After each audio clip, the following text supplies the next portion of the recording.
respond to a place? Why is it that you feel emotions to a place, or a sense of identity toward a place where you feel like maybe you've become you in a place for the first time, or a place has been influential toward your identity? Has anyone felt this? One of the things Lindsay was talking about is that feeling often comes first. I don't say it universally does, but it probably does. That so much of our thoughts and our reactions to things stem from an initial sense of like, of dislike, of fight or flight, or whatever that is. And then, we go through these thought processes to try to grapple with that and overcome that. The fact is that the psychological feeling of sense of place affects the way we perceive our environment such that we feel safer.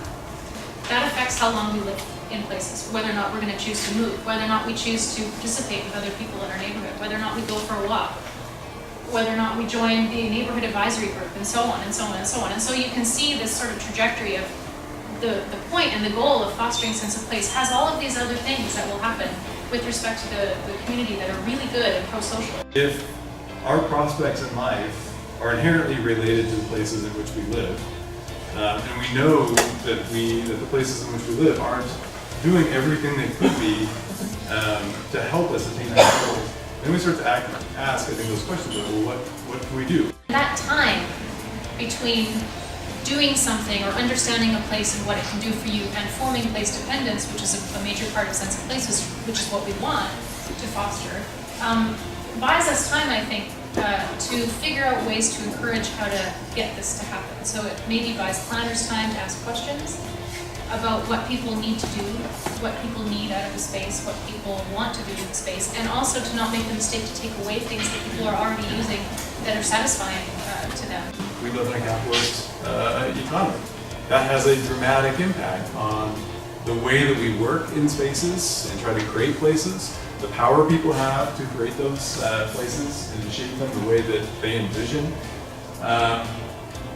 Historical legacies of racial segregation in our cities, of periods of investment and disinvestment, industrialization and deindustrialization, the creation of freeways that have all left their legacies.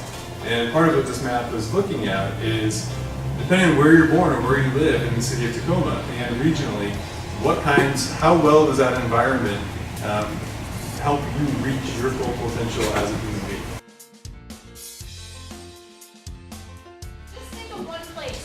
One place that you feel really strongly toward in terms of sense of place. It could be positive, it could be negative, it's up to you. You don't have to show me this. This isn't for posterity in any way. I won't collect the data, I promise.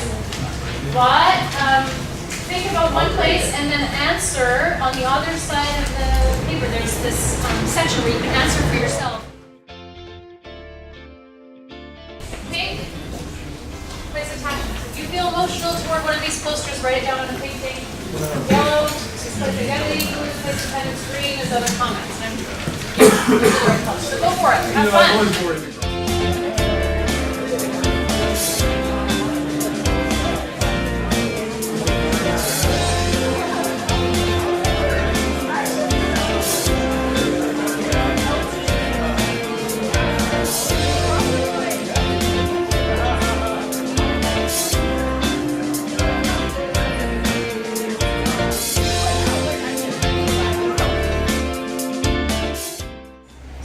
Talking now, and you need to ask what sense of place what you're talking about. What I am saying is that there's an emotional aspect, and there's an identification aspect for yourself, and there's a behavioral aspect of need.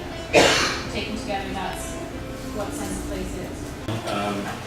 So the big project that we all do, which is the project of creating ourselves every day, of building our identity in our life and trying to live the kind of life that we want, that's not just something that happens independent of space and place, it's something that is necessary to engage with space and place.